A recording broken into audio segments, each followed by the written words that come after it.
Welcome to Your College Bound Kid, a podcast for parents, college counselors, students, and anyone who wants a deep dive into the world of college admissions. Hi, this is Christina Lopez. I'm an enrollment strategy leader and founder of the Dean's Desk. I spent 20 years in admissions and financial aid, most recently as Dean of Enrollment Management at Barnard College, with previous roles at New York University. Today, I help families evaluate the true financial fit of every college on their students' list before they apply. I'm Mark Stucker, and I'm the founder and producer. Our mission is to make college knowledge available to all. We care deeply about your kid. We believe college is a match to be made and not a prize to be won. We believe in being genuine and transparent. We are committed to covering a variety of topics, including the tough subjects. Thanks to your generosity, we're committed to providing a minimum of 10 hours of fresh, commercial-free content every month, with episodes every Monday and Thursday. We have a variety of co-hosts because we believe and value diverse perspectives. You're our listening family, and we get great joy every time we meet with you, as we do our best to give you tools so your students can soar and reach their limitless potential. Good afternoon, friends. I'm really in a great mood, and it's partly because of this community. I mean, I just can't believe how much talent exists in this community, how many people have reached out to volunteer or contribute in so many ways, and so many more people did that this week. So I'm kind of up in the clouds, but let's get into the episode. So we start out with a question from a listener, a mom on the West Coast. Her student is off to college and is already experiencing the impacts of the college having less students and less resources. And she wants to know, what are we hearing out there? And she actually made me smile because she said, time to call an audible, which tells me she's been listening for a while. That's terminology I use when a quarterback changes the play at the line of scrimmage. It's called an audible. And Christina joined me for that. And we take a lot longer to answer this question than we normally do. I thought of splitting it up into part one and part two, but I'm going to run it all as one segment. And that's because I had some tech difficulty with the Jed Applerouth interview. He's answering questions you sent in. So I am going to play it, but there are 2 or 3 questions we didn't get to because of tech issues. And here's where good old SpeakPipe comes in. I'll reach out to Jed and have him go on SpeakPipe and answer that. And I'm going to run another interview, so maybe a month or so before I get back to that. Jed Applerouth, the interview that never goes away. But yeah, so we'll have Jed today. And then, I always feel bad when I'm giving like a partial interview or something. So I'm breaking out an old favorite, admissions tip, admissions vernacular, and a big number and a small number. So I've got all that in there. And then I'm going to have a very exciting update on what's going on with YouTube. So without any further ado, let's transition to Christina and I answering a QFL from a West Coast mom. And now it's time for a question from one of our listeners.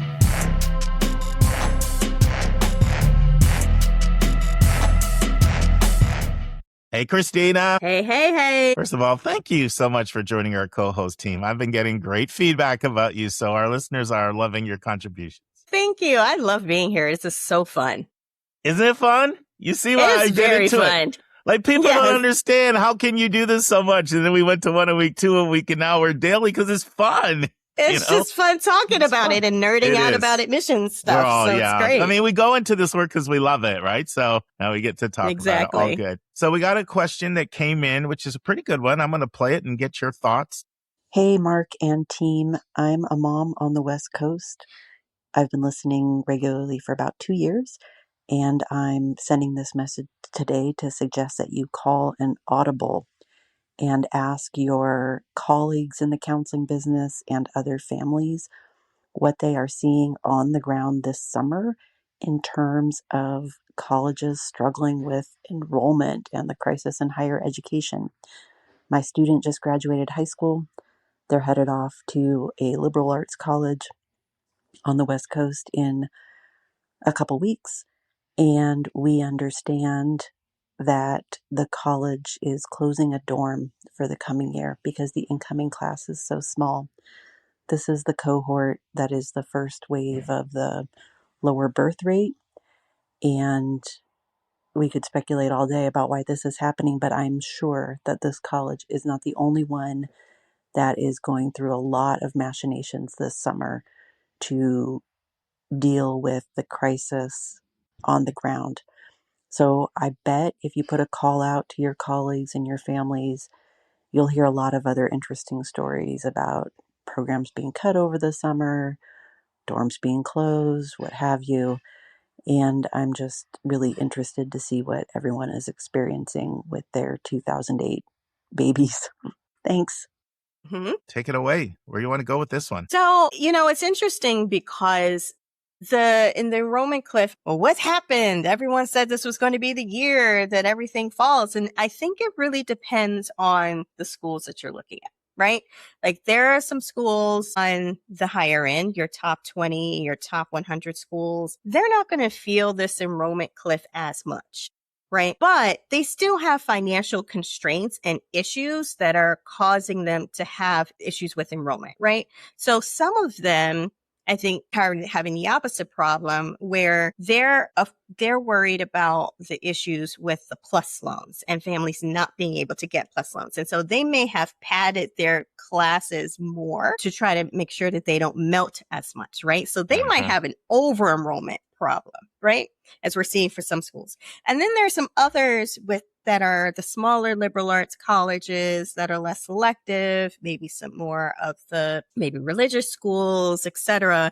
And they're having the under enrollment problem. And some of that is because of the enrollment cliff, but some of it is also because of international students. These are schools that heavily relied on international enrollment. And that is down tremendously because of all the visa issues and just and basically kind of climate. And other countries have risen to try to get and have been taking our share of those students. So you've got enrollment down internationally, and those used to be your full pay kids, right? And so they kind of subsidize others. And then you've got just not being able to fish in the ocean that you had before. And so a lot of these schools are having to deal with the under enrollment issue. And so you can't continue to under enroll for years without it having an impact on your bottom line. And since they know that these are not issues that are just one and done and going to continue, they have to adjust. So that's where you're seeing like programs are closing or hiring freezes or them shutting down a residence hall. Like you have to then lower your expenditures, your operating costs, right? So every school is going to be a little bit different in how they deal with it. But for the most part, every school is going through some sort of financial crisis right now and how they're dealing with it. But across the board, like under enrollment, you're going to start seeing schools over time close because of this, right? If they're not figuring out how to shrink their expenditures or create other sources of revenue other than net tuition. So yeah, no, I think that was very well said. It's absolutely not hitting everybody the same. In general, community colleges are struggling tremendously. Regional publics are struggling tremendously. Less selective privates are struggling tremendously. And even moderately selective privates are struggling pretty badly too. It's the most selective privates and strongly in-demand flagships are still in a strong place, certainly compared to the rest of the country. Because it's still true that there are about 75 public schools and private schools that get the lion's share of the demand of fairly high achieving kids. And I don't think that's going to change. And so, and then also people are applying to more schools too. So those schools aren't necessarily experiencing on the application side. Now let's talk about, I did reach out to quite a few people to get some input on this, as our question asker asked that we would. And by the way, there's just great articles on the Chronicle for Higher Ed and Inside Higher Ed on this all the time. Like both of those are very, very, very good. Like we're a daily podcast now. They're like a daily information source. That feed the people in the profession, but they are always running articles on this. So everything that I'm going to share here are things that you can read articles on in both of those publications. So one of the biggest one that I hear is what Christina said, which is curtailing your programs, right? combining majors, reducing majors, cutting programs. Because I mean, the bottom line is you have to meet your budget. So you have to do it one way. So it's that this is, I think, the best way for a family to think about it. Let's say you're a 2-parent family. I'm just going to throw this out. You each make $100,000. Okay, well, one parent finds out that they are going to be significantly reducing the hours for their work, and now they're going to be bringing in $50,000. So now you're a family that just went from a $200,000 budget to a $150,000 budget. So you have to make changes in your lifestyle. So that's the equivalent of what's happening. So then the question is, how do you reduce expenses? And that's one of the biggest ways that you'll see happening. It's what's happening out there is dropping programs, combining programs. There are some places where dorms are closing, and there are other things schools are doing to try to go on offense too. They're trying, right? Like adding shorter credentials, certificates, stackable micro credentials. One thing I'm going to talk a lot more about, I said in the last episode, I'm going to do a YouTube video on this. These accelerated 3-year degree programs are absolutely taking off. And I'm going to have a lot to say about that because this is not going anywhere. I think it's going to be a major, major, major development in the next 15 years. Schools are attempting to expand their online and adult education programs to try to capture more non-traditional students. So these are some of the things students are trying to, because so let's go to that family situation. You either have to say, okay, we now need to change from a $200,000 budget to a $150,000 budget, or you need to say, can we pick up some side hustles and see if maybe we can get up to $180,000 so that we don't have to make the $50,000 cut. Maybe we can make the $20,000 cut and bring in $30,000 through alternative means. So that's kind of what schools are doing and exploring. Now, the other thing, and Christina have already talked about this twice, so I don't want to, hit it too hard, but it's really important that there's a lot of talk about how the Parent Plus loan changes are impacting schools. Yes. There really is, because you have to understand that 97% of college is gap.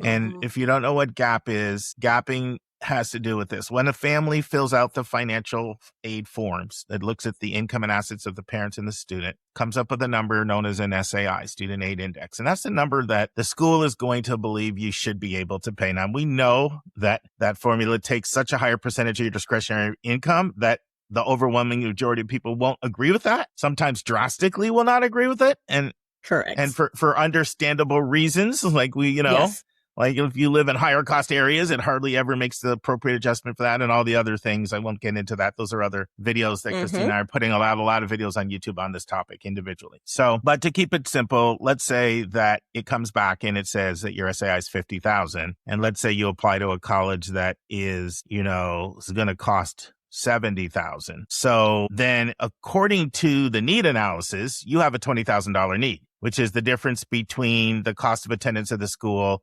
and your SAI. Now, we know it's magnified because you're not going to agree with that $50,000 in most cases. You're probably going to feel you can pay 20 or 30, but let's set that aside for now. Yeah, we'll set that aside because it's not going to be based on what you think. So a school that gaps is not going to give you that $20,000. Okay? They're not. That difference that even the formula says you really need. They maybe give you 5 or 10 and say, you know what, you got to come up with another 10 or 15 on your own. That's gapping. That's what we call gapping. And that's what 97% of schools do. And they do it not because they want to do it. This is an analogy that I like to use, Christina, to explain it. Your roof goes out in your home and you didn't have proper insurance. It's going to be a $15,000 bill and you don't have $15,000 and you are a triplet. And so you're really close, all three of you. So you reach out to your siblings and one of them is like, Jackie, I know, I love you, but things are tight. All I have is $500, but then you reach out to Betty and she's, rolling in it a little bit more. So she's like, hey, I got you. And so she helps you and she can give you like 10 grand. So the reason why I give that example is it's not all three sisters love each other equally, but some of them are just have more capacity than others do. So schools don't gap because they're trying to be, cruel and hard-hearted. They just don't have the resources. It's more of a lack of resources issue. You talk to any financial aid officer that gaps, or even not just financial aid officer, you talk to admissions folks that gap, and they love if they have the possibility to move to the place where we are able to meet full need. Like, they'll say, oh, we have a new initiative on, we're raising all this money and we're hoping to be able to meet full need in the next week. So nobody wants to do that, but that's just the reality. Yeah. And so that's schools that gap in particular, they were oftentimes very reliant on that Parent Plus loan as bridging that gap. Mm-hmm. Because you have a family that says, I'm going to go to this school. Like, we're going to make it happen some way. And they're tapped out on what they can do from you from a need-based or merit-based, whether it's need or merit, it's all money. It's, they're tapped out. So now you have this, let's just say, 10, 15, 20,000. So that's where the Parent Plus loans were coming in. So schools that, and remember, the majority of schools gap. So they're really feeling that pinch of the Parent Plus loan. So I definitely would say that. I've been going on for a long time, Christina. What do you want to add to what I've said that I've just been going here on a little monologue here, my little private monologue. But I know you and I are simpatico on all this stuff. So yes. So first off, going back to the creative ways that schools are trying to bring in more revenue, right? One of the most controversial new programs at UChicago is this ED0 situation, where essentially if you are a student at their summer program, you are able to enter into an early round of admission, even smaller applicant pool to apply under a binding decision before ED1 opens, right? Now, regardless of the pay-to-play situation, it solves a tremendous problem. It kills two birds with one stone. And I think a lot of people are looking at it as, oh, they're just beefing up their early decision enrollment. No, by using the incentive of early decision, they are beefing up their summer programs. More high school students will want to do their summer program at UChicago because of this incentive, right? So if it were me, I would say, okay, let's open another residence hall so we can take in more summer students, right? Because they're paying us summer revenue, right?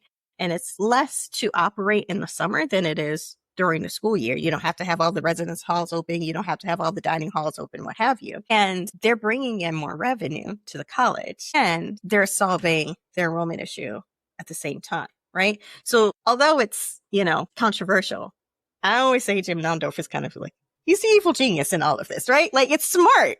It's really smart. So, those are the sort of things that colleges are trying to devise to figure out how they can still bring in revenue. Adult learners is another issue.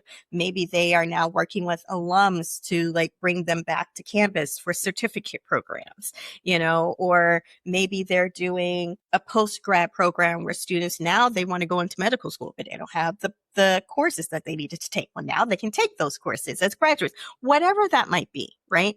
They're finding creative ways to bring students into revenue paying situations. The other thing about the plus loans, remember with the plus loans in the past, you could take out the full cost of attendance. And for the most part, you would be approved as long as you didn't have adverse credit, which was really like you had things in collections or something really bad on it, right? But carrying a whole lot of debt from these wasn't something that would keep you from being approved. Now you have a cap. And so that forces a lot of families to go to the private route. And what we are seeing now is that students are taking out these larger private loans, or maybe even parents are taking out, because there's a couple of lenders that have replacements for the plus loan that are specifically for parents who are taking out loans for their students. But they'll approve you initially. But as you go on, you're accumulating more debt and you become riskier. And so then it gets to a point where the loan companies won't approve you anymore. And now you're screwed, right? Mm-hmm. So this is the problem that people don't realize. You're like, oh, well, the private lenders are there, I'll just get it. But over time, you're accumulating more and your credit worthiness goes down. And that impedes you from doing a lot of things in the future. And so for colleges, they're aware of this. And so not only are they worried about loss of revenue and melting students from their first year class, they're also worried about retention of their current students, right? Because if the current students, they can still keep going with the plus loans if they had it. But if they didn't, now they're under the new rules, right? So those situations are kind of all coming together at the same time. So colleges are really trying to struggle with how do we deal with all of these changes that are happening at once, and they're hitting colleges differently across the board. So we're going to see a new era of higher ed coming. Yes. My prediction. And there's going to be a lot more creativity coming in this space too. Mhm. You know, one school I reached out to said they're actually adding some programs. And there is some of that, right? Where you're looking at the market and what seems like where's the demand. You know, like you're seeing a movement, certainly more liberal arts schools trying to add business, for example. But some schools are looking at what are in-demand programs that we don't have as a way of tapping into revenue. You know, How do we incorporate AI and all of that into programs? All of that. You know, another thing that's happening, and this is happening more with, I would say, your in-demand schools. This came up when I was regular listeners know that I was in Maryland at a conference of just a small number of people there, no-name conference. And there were really just like a dozen admission officers, senior mission officers, and then a dozen school-based counselors, 10 to 12, and then a dozen, 10 to 12 IECs. So no names, as the conference calls, no names. I can't mention names here. But one thing that was said there was, and this is more for the in-demand schools, they said, we did not have our regular tuition increases during COVID. So we're behind. So you can expect more in that 5 to 7% increase coming more so than maybe the 3 to 5, which you oftentimes see, because we've got to make up. So now you have to have a certain place of stature in the marketplace to do that. You can't do that if you're just struggling not to drown, because all you'll be doing is giving away more merit-based or need-based aid if you're not in a certain stature in the marketplace, because the market just you won't be able to command that respect. Somebody else will go somewhere else. Yeah. But some schools that are in a position to do some price increases have made it clear to me that we will be doing that because we fell behind during COVID and we need to make that up. Right. You know, so that's anything you want to say on that one, Christina? Well, and so that affects a lot of families too that they may not realize, right? So if you're a full pay family, you know, that you signed on a certain amount and now you get a 6% increase. That's more you're paying. I mean, you know, you're going to have an increase every year, but if you're budgeting for 3% and now you've got 6%, that makes a huge difference. The second thing is, if you're on need-based aid, your need rises with the tide, right? So if the cost of attendance goes up, your need goes up, right? So you're constantly, keeping up. But if you're receiving merit-based aid, 9 times out of 10, that award is static. It does not increase with cost of attendance. So even though that school might have given you $30,000 merit, if it's increasing 6%, 5% every year, your gap that you have to fill increases too, right? And now with the Parent Plus loan being capped, parents are going to have to figure out, how do we meet that increase every year if we can't increase the plus to go with it, right? So it's affecting everybody regardless of where you are socioeconomically. When tuition increases rise, it's already, especially to the point where they are now. You know, you've got about 20 schools that have crossed over $100,000 a year. There will be many more. Yes. Right. So, and one thing that I say, because a lot of times I'm working with sophomores and a lot of times I'm working with a family that won't qualify for need-based financial aid, but they're not feeling that 100,000, that 90,000. A lot of times they're like, if for a certain school, we'll make it work, but it's going to have to walk on water. And it's like the biggest brand names of the brand names usually. Right. Yes. But they're really struggling with that. And of course, there's a family that, they can't do 40. So that, like, money's all over the place. It's always tricky talking about it because I don't want to make someone feel guilty for paying the $100,000 because there's people that the $100,000's like $5,000 to them. It's like nothing. And then there's others that can't do 20. So you're talking to such a range. But one thing that I like to say to my families, with the ones that are really struggling with that, is, okay, your kid is a sophomore right now. So let's just assume a 5% increase every year. Do the math and look at what that's going to be 5 years from now, because you still have your junior year of high school, your senior year of high school, and then 4 years of college. So are you prepared to pay $120? Right?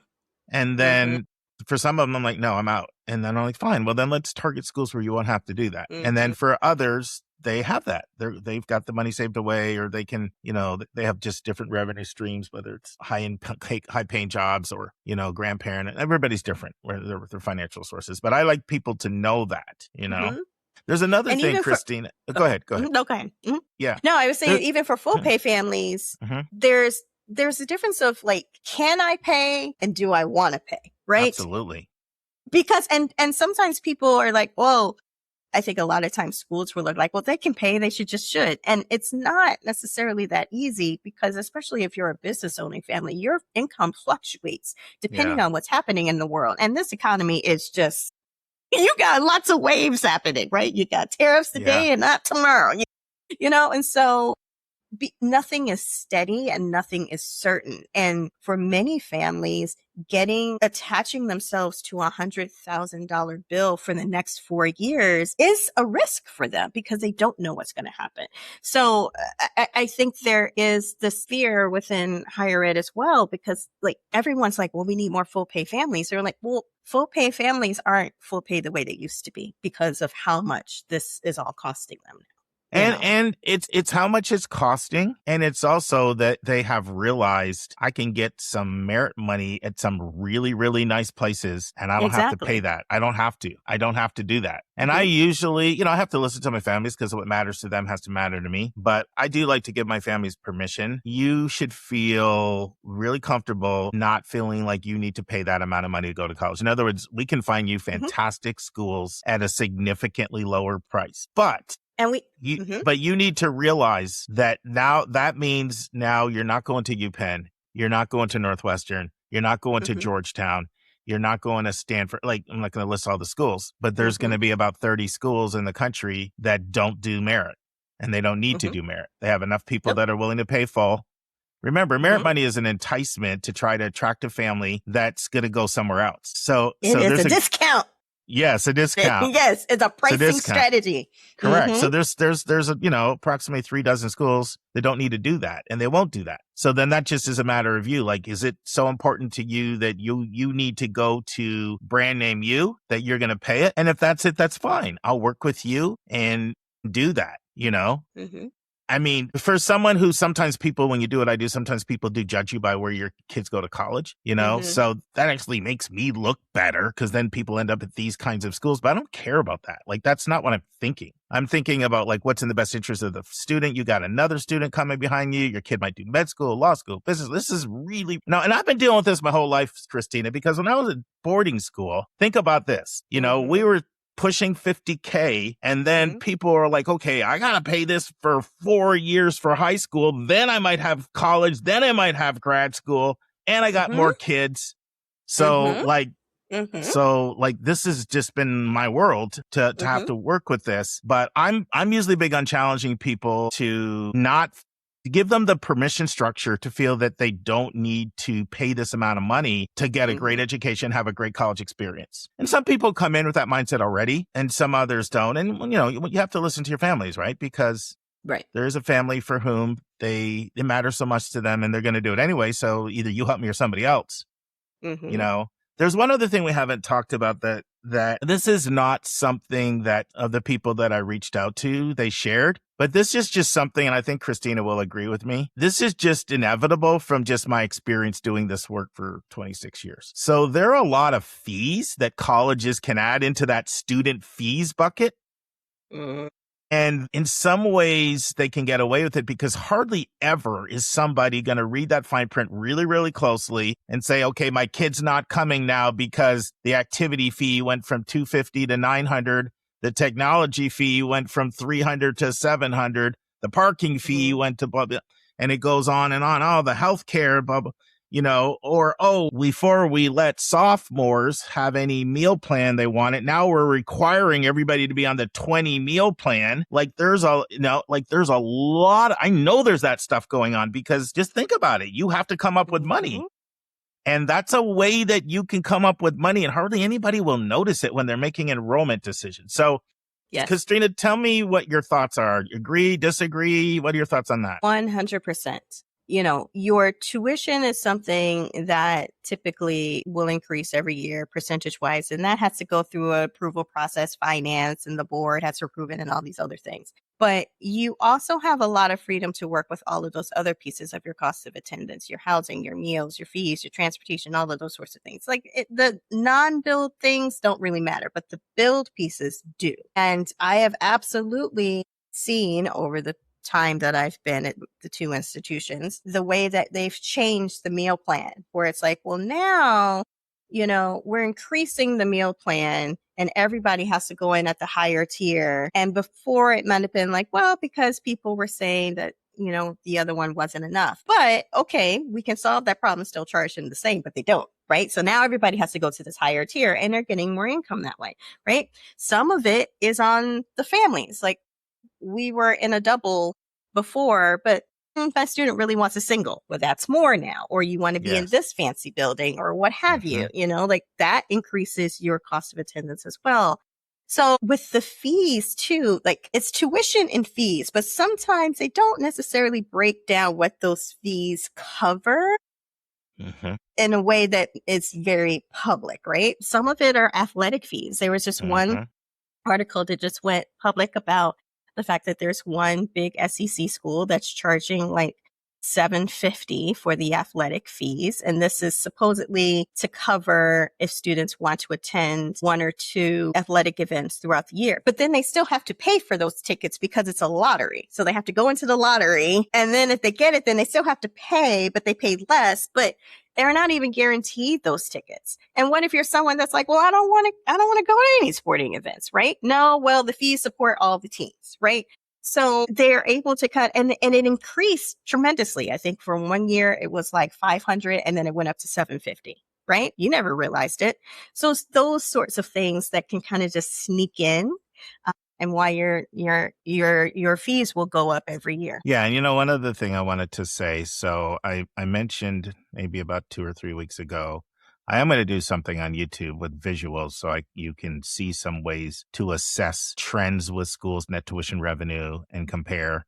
So you can actually look and see, as you try to assess the financial stability and vitality of a school. But one of the listeners that we have on our podcast was listening, and she reached out to me, and she actually works in an organization that's kind of like a competitor to like Moody's, S&P, where they do these assessments, comprehensive assessments of the economic and financial vitality of colleges. And so we talked, we had a great conversation and we talked, and I'll just get right to the upshot. I am doing an interview with her tomorrow. Her name is Andrea Sadi, and I'm doing an interview and we're getting into it. And it's people are going to be a little surprised because it's pretty comprehensive. In fact, the biggest concern that came up in our pre-meeting was, I don't want to get so in the weeds and this is just so in the weeds, but I'm like, we can go pretty much in the weeds. Our listeners can take it.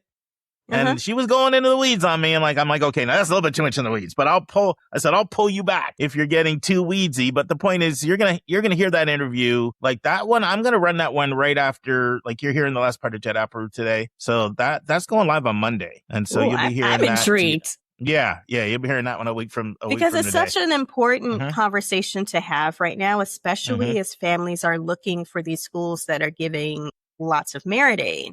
Yeah. Well, if you are given about, your tuition discount is 60% and you're giving out all of these awards, how sustainable is that in the long term? And last thing you want to do is sign up to a school that's, a step away from having a for sale sign on the lawn.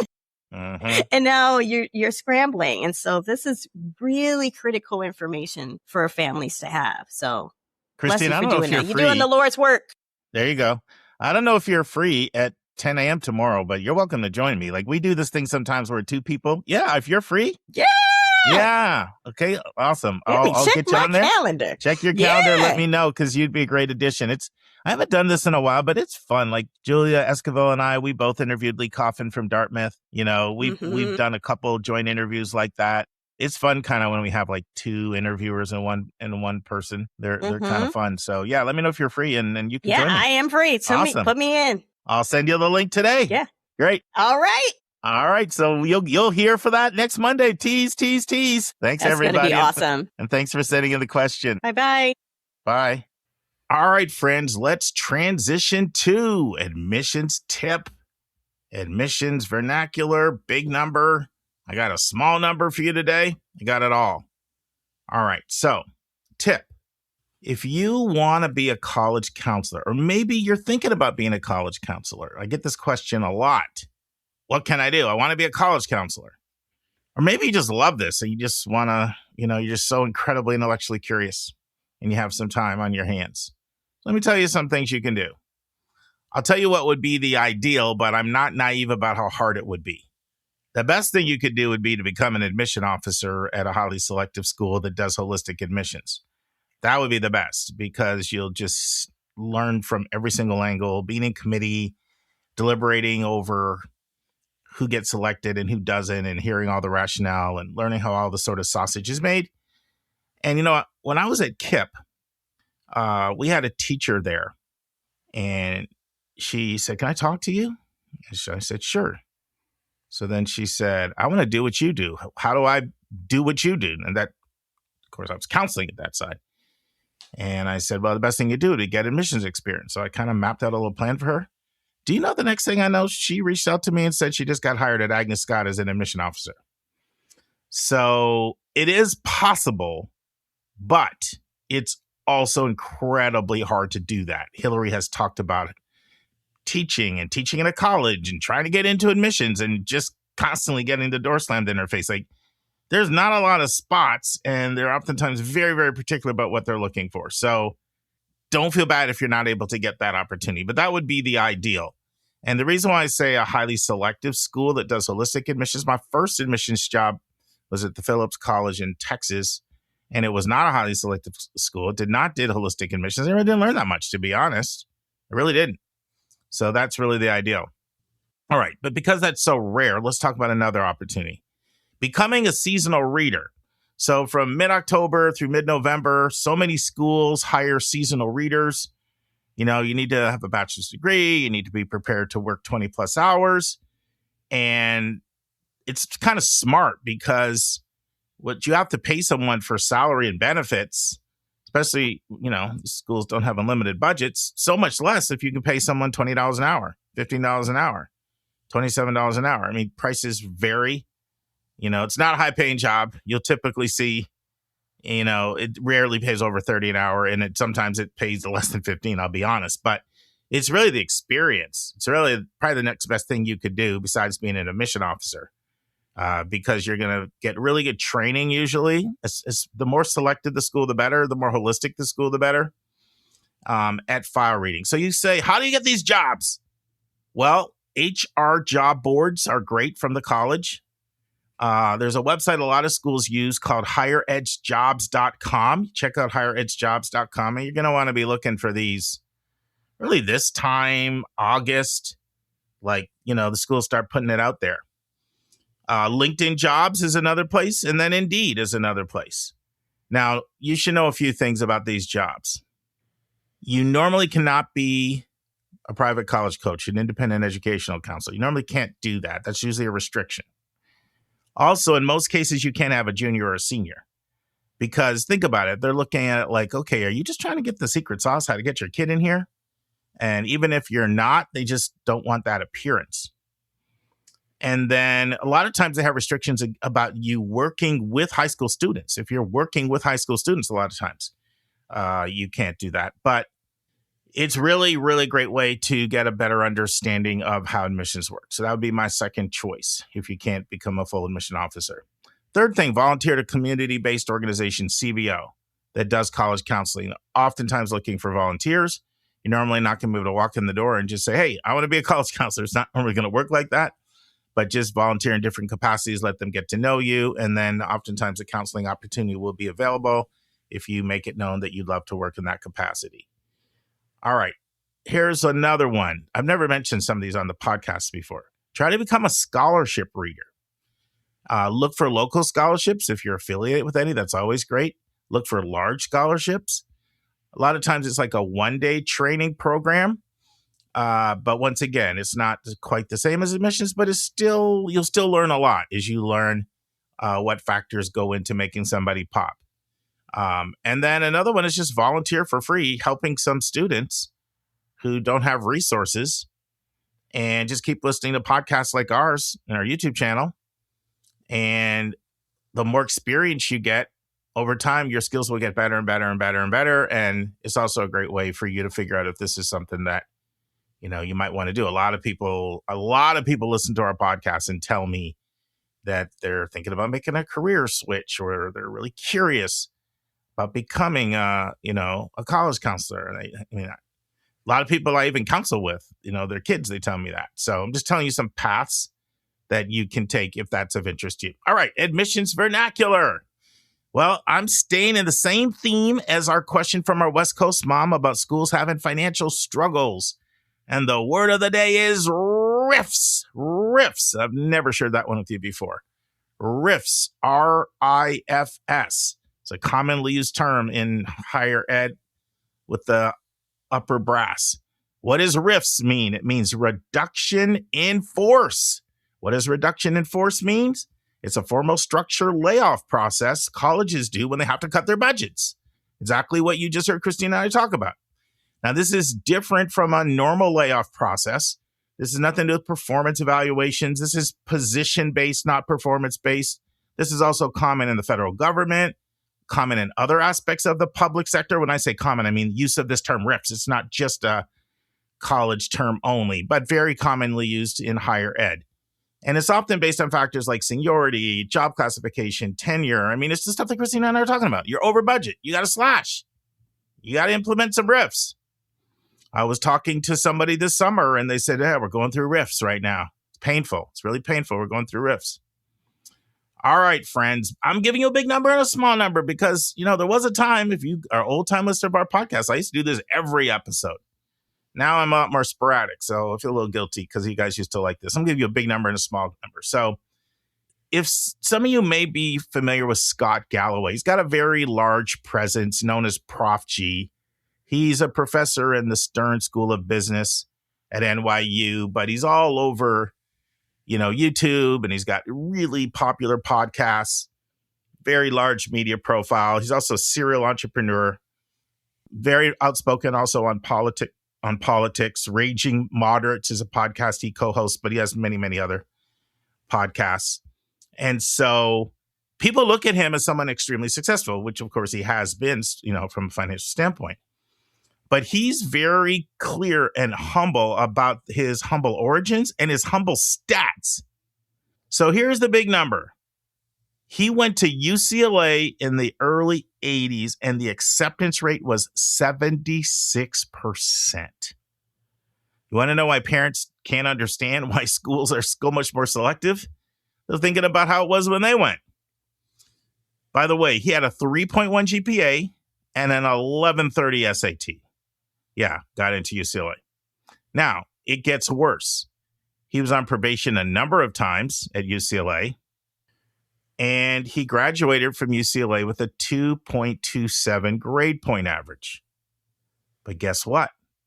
He was able to get in UC Berkeley Haas School of Management for an MBA with a 2.27 GPA. So there's big numbers and there's small numbers, all mixed in one.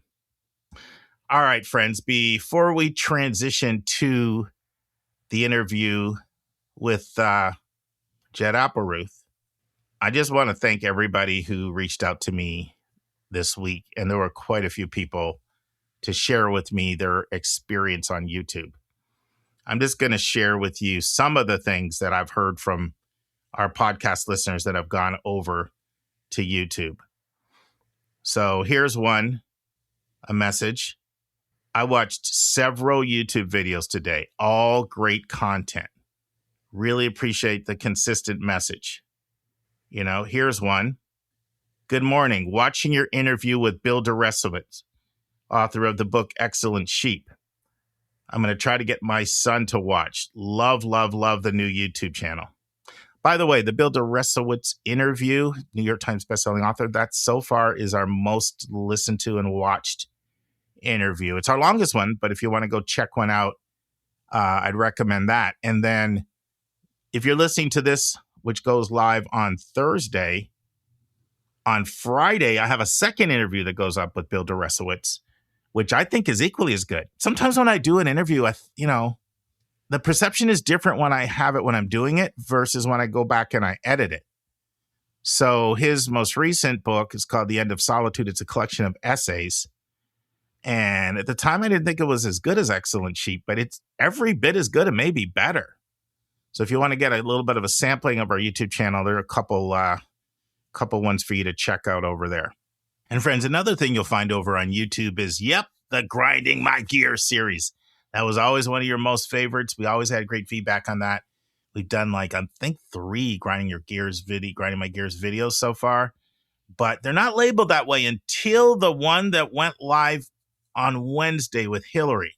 So you'll see right in the thumbnail, you'll see Grinding My Gears. So I've told Amita, who's managing our YouTube channel, let's put Grinding My Gears in all of the thumbnails because a lot of our listeners like that. And when they see that Grinding My Gears, that might encourage them to check it out. So check out our Grinding My Gears videos.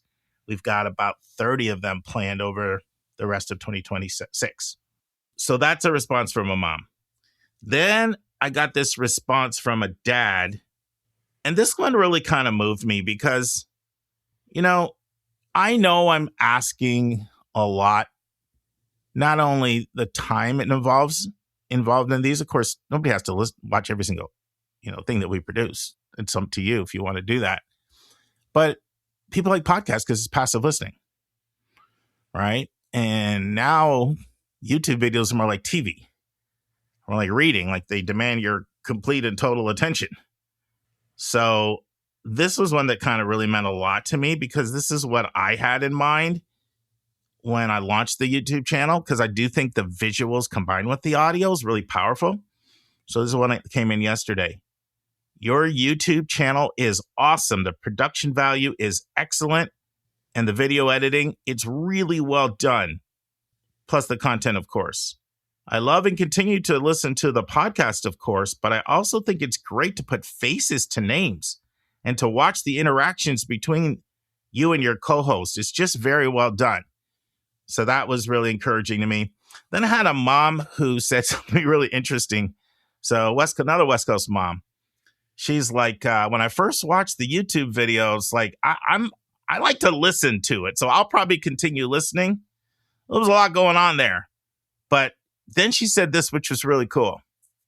She said, I could never get my kid to ever listen to your podcast, but my kid loves your YouTube videos. And it made me think, snap, kids are used to TikTok and the visual generation.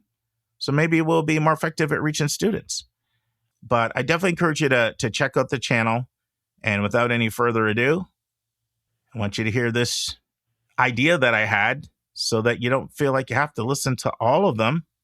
What if you're able to do a 60-second preview and then determine if you want to watch one? Well, that's exactly what we're doing with Instagram. Take a listen. Friends, we are in year 9 of our podcast, but July 21st, 2026 was the most important day of our podcast history. On July 21st, we launched a brand new YourCollegeBoundKid.com website. As soon as an episode goes live, you can now listen on YourCollegeBoundKid.com instantaneously. And as soon as a YouTube video goes live, it is up on the new website. The website is cleaner.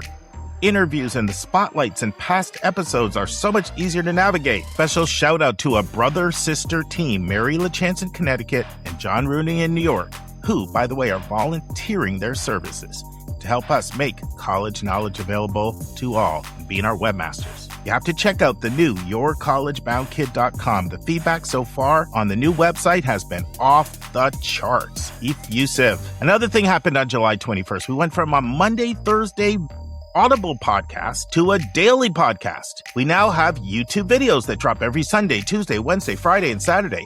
That is every day we don't have an Audible podcast. Most of these videos are between 10 to 20 minutes, but every 6 videos, a long-form video, a deep dive with a thought leader in admissions or higher ed. Our Your College Bound Kid podcast YouTube channel is more than just a place to learn. It's a community forum, and we can use that comment section on YouTube to interact with each other and strengthen our bonds in our community. Now, I know what some of you are thinking. Stuck, you're killing me.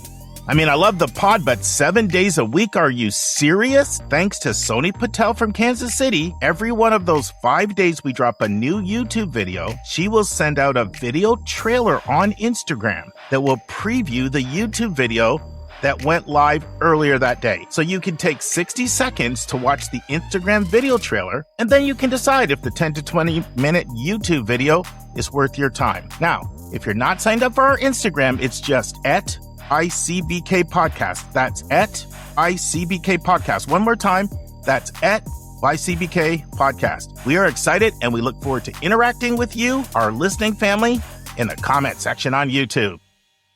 All right, friends, let's transition to, I was going to say the final part of the Jed Applerouth interview, but it's really not the final part of the interview because I'm going to come back and get some more questions from him. But let's listen to Jed answering more questions that listeners sent in.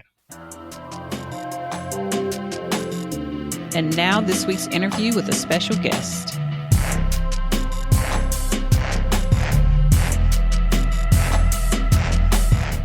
So we start out, Jed answers a question about when the ACT will improve its digital exam. Jed answers the question, does a higher math score mean the ACT is likely to be the better test? Or is it a little bit more complicated than that? Jed talks about whether pacing and timing drills are important as part of test prep. Jed explains what it means that the SAT is adaptive, and will the ACT adopt the adaptive test? All right, here's a question that also came in IEC written. We work with lots of UK kids who don't have the option of taking the ACT paper exam. When might the ACT improve their digital exam? Any thoughts on that? Is anything you're tracking? Anything you can share on that? We're waiting for them, and they've made some improvements. They added Desmos. There are still some issues in terms of with the science. There's some of the reading, some of the highlights that disappearing. We don't love the digital format, but at any point they can release a new version of it. I'm assuming they're going to be doing some investments, but will it come this year, next year? I'm not sure. And it's not terrible, the online. We've took it for about a year before they made the paper changes. But it's just if I had the choice, I'll do paper. But if I have to do digital, let's say I'm in a school where everyone's taking a digital ACT, it's okay. It's just if given the choice, I will do paper. But I'm not going to run. If I'm better on the ACT, I'm going to stick with that, even though it's I think the format and the structure of the College Board's Blue Book app is simply superior to Pearson's TestNav. They could spend a few $1 million and work on user experience interface, make some changes, and eventually, hopefully, they will. So it's not a deal breaker for me, but if you give me the choice of paper or digital, I will pick paper until they make a lot more updates to the digital. Interesting. Yeah, great. Jed, some SAT or ACT instructors instruct kids that if you have a higher math score, if there's a big skew, the SAT is probably going to be your better test because math is 50% of the composite. Now, it was more of a factor before with the science when it was only 25%. Right. But then, you've often talked about the fact that the hardest math questions are on the ACT compared to the SAT. So from your experience, if someone has a skew and they're high on the math and lower on the evidence-based reading and writing, does it break one way? Does it tend to lean to it's probably a better SAT person, or do you find it's 50-50? What are your thoughts on that? It's almost impossible to predict how it breaks, just based on individual abilities and differences. And here's the thing. The content, there is more advanced material and a broader range of concepts covered on the ACT, but the SAT has more of these multi-step, like 3 or 4 step problems that are a little more complex. And so some kids do better, even, there's more trig or more advanced, there's some stranger math, but it's a little bit simpler in terms of the number of steps. So different kids do differently. I can never tell exactly until I give them a test of each. So it's hard to predict. And it's true that, math is half of the score on the SAT. It's now a third on the ACT. But in the grand scheme, when it comes to the English section, it's relatively easy for a lot of kids. In the way it's presented and structured, there's more, higher level reading on the SAT than it's lower level reading on the ACT. So it doesn't break for me until I give a kid a baseline of each, and then I can go from the numbers. And how important do you feel it is to do like pacing drills and things if kids aren't finishing sections? You have to do pacing drills for the ACT. It's still a more time intensive test. I mean, it's not as speedy, but it's markedly, 40% plus more speedy than the SAT. So time management still matters, and to a lesser extent on the SAT. But doing sections that are timed to me, is a critical part of practicing and getting ready for these tests. So you understand the pacing, timing, time left. Because some kids spend 3 minutes on a problem, learning when I'm being stuck, you have to still understand that. Because often the problems you're going to miss are the ones you're spinning your wheels on. Now, one word that hasn't come up yet, and I'm surprised because it came up a lot when we talked to you in 2024, the word adaptive. We haven't mentioned that word adaptive. Sure. So the SAT is adaptive. The ACT is not. Yes. Let our listeners know what that means. And is there any indication the ACT will be becoming adaptive at any point? The previous CEO promised it was going to become adaptive, but he's been ousted. Martin Reuter. It's been several years since Janet Godwin's been the head. Adaptive testing is more secure. It's more efficient. You can get to fewer number of items more quickly. And the SAT... And why don't you tell, in case some of our listeners don't know what adaptive is? Yeah. It might be new listeners. Why don't you explain that? Yeah. The SAT, there's item adaptive testing where every item changes based on the previous performance, called item response theory. Then there's a section adaptive, like the SAT and the GRE, where you're given a baseline section, it's scored immediately, and then you're kicked into an easier or harder adaptive module. And so the SAT is adaptive. And so everyone has the same rough level of difficulty for the baseline modules for verbal and for math. But then you're kicked into easier or harder sections based on your performance. And then the mix of questions changes. If you go to the harder module, you skew towards more advanced problems. If you go to the easier module, you're skewing towards easier middle problems. And then you're capped. Your score is capped. If you go to a lower module, you're not going to get more than a 640 or so. And then your potential is higher on the upper. So there's that versus the SAT. The ACT is simply a linear test. Every item counts the same. There's no, you get one shot at math, one shot at English, one shot at reading, and there's no. It's a linear test. So that being the case, we try to prep kids, to get as many as they can right on the baseline module, so they'll be able to access the higher scoring potential of the harder adaptive module on the SAT. But there's not much else besides that. It's simply going to be a different mix of problems, but it doesn't really change your strategy. I mean, the timing, you have to move more quickly in the harder module because the problems start at a higher level. You're going to have far fewer easy problems than you would if you were on the easy module. And so that's the one thing to consider is the timing is different if you go to the harder module. All right, friends, on Monday's episode, we'll have another question from a listener. You'll have to tune in to see what it is. And then we'll have a brand new interview. And it's the one that you heard me talking about with Christina, if you've heard the whole episode. That's right. It's with Andrea Sadi. And we're going to be really taking a look at how bond rating agencies and how do they evaluate colleges and other external organizations that are trying to assess the finances of a college to decide whether or not they want to make an investment in bonds. Like, what process do they use? So, Christina, Andrea, Sadi, and I, all three of us, we go deep on that, and you'll hear that over the next several episodes. So you'll get that on Monday if you tune in. And friends, I close you out with one of my favorite quotes. It's in my book. You guys know by now. I pick my 10 favorite admissions quotes, and I put them at the start of my book. I think that one of the things that can be underrated in admissions is likability.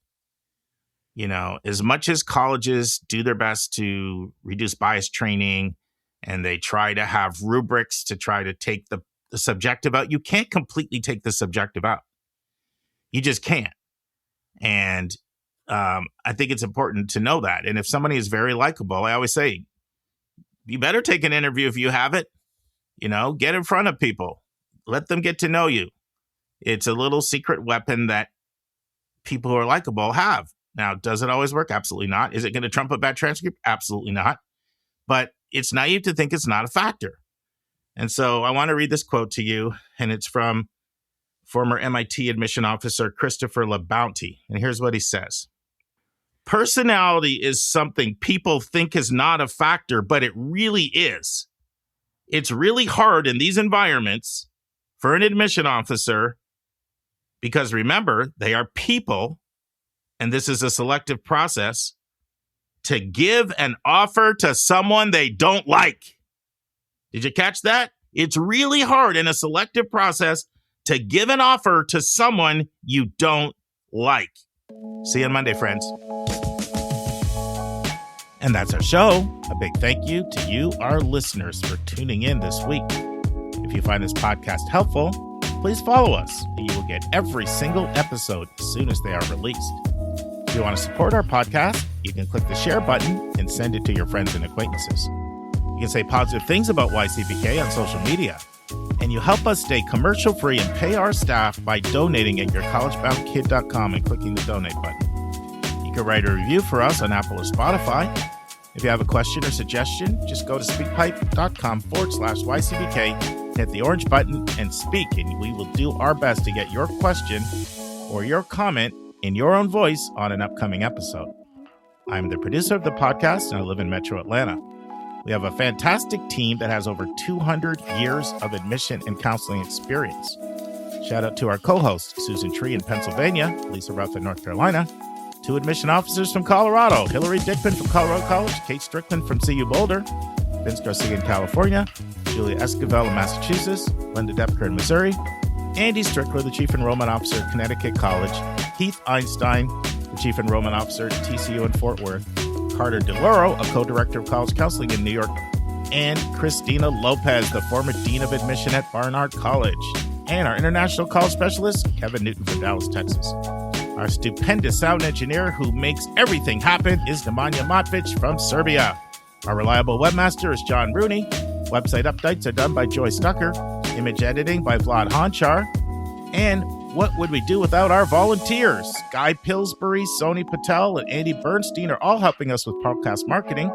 Carolyn Wood, Mark Doniger, and Carrie Roberts book interviews with thought leaders. Amanda Dugan, Colleen Sinoki, Nicole Resch, Trevor Smith, Ryan Stepler, and Lynn Labash send thank yous to interviewees. If you want a coaching session with me, just text me at 404-664-4340. If you want to reach someone else on our team, all of our bios with contact info can be found at yourcollegeboundkid.com under the About YCBK tab. If you want to get our free monthly newsletter, YCBK Plus, it's also under the About YCBK tab. If you want to see our recommended books and websites, they are on our website under the Resources tab. While you're on our website, check out our hundreds of interviews in their entirety. Check out our college spotlights and our upcoming events and receptions. And you can now do searches for past content by using our new Explore and Topics tabs. We really encourage you to explore our past content. We have close to 1,000 hours. We think of you as our listening family, and we look forward to meeting with you every single Monday and every single Thursday.